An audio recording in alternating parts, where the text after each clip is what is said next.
Tara Reade's sexual assault allegation against her former boss, Joe Biden, has not been proven. Likely it never will be. It happened an awfully long time ago, she says. But newly discovered evidence from almost 30 years ago offers surprising support for Reade's claim. This came almost out of nowhere. A clip from Larry King Live, the old 9 p.m. show on CNN, features a call from a woman Reade tells reporters is her mother. Watch this. San Luis Obispo, California. Hello. Yes, hello. I'm wondering what a staffer would do besides go to the press in Washington. My daughter has just left there after working for a prominent senator and could not get through with her problems at all. And the only thing she could have done was go to the press, and she chose not to do it out of respect for him. Or she had a story to tell, but out of respect for the person she worked for, she didn't tell it. That's true. Huh. That's fascinating. Rich McHugh is a longtime reporter who's been on this story and a lot of big stories. He joins us tonight. Rich, thanks so much for coming on tonight. So will you just lay out the facts of as we know them and the allegations, if you would?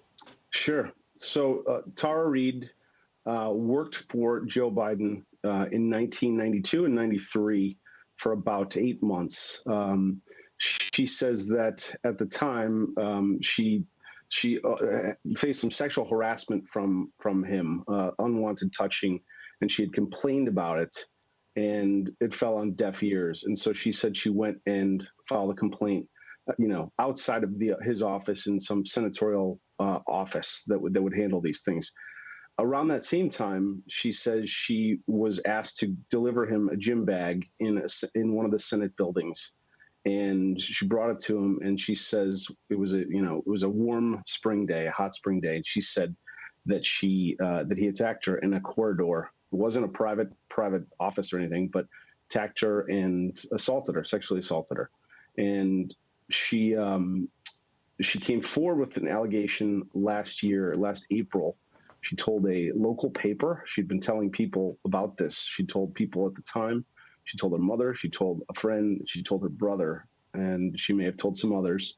And so now she came out last year and told part of her story to a local paper in California. And a few weeks ago, I believe it was, she came out with her full allegation, article by Ryan Grimm and a podcast by Katie Halper.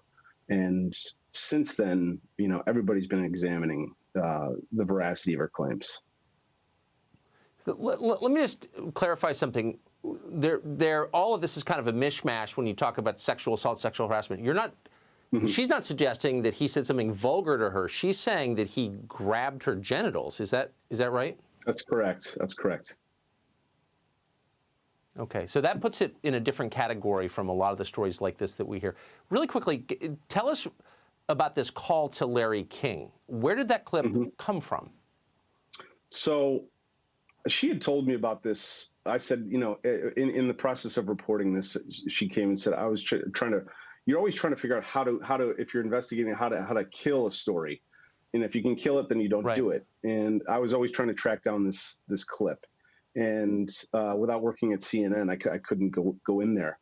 Today, a enterprising PhD student, a woman, sent a note to myself and to Ryan Grimm saying, "Hey, I think I found it."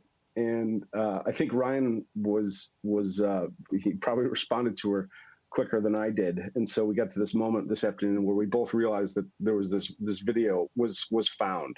And he published it. We actually talked, but he published the story, and the rest is history. That's amazing. I mean, it's a decade before YouTube, so it's not so easy to find cable news clips from 1993. Right. Rich McHugh, thank you for that update. I appreciate it. Good to see you tonight. My pleasure. Thanks for having me on.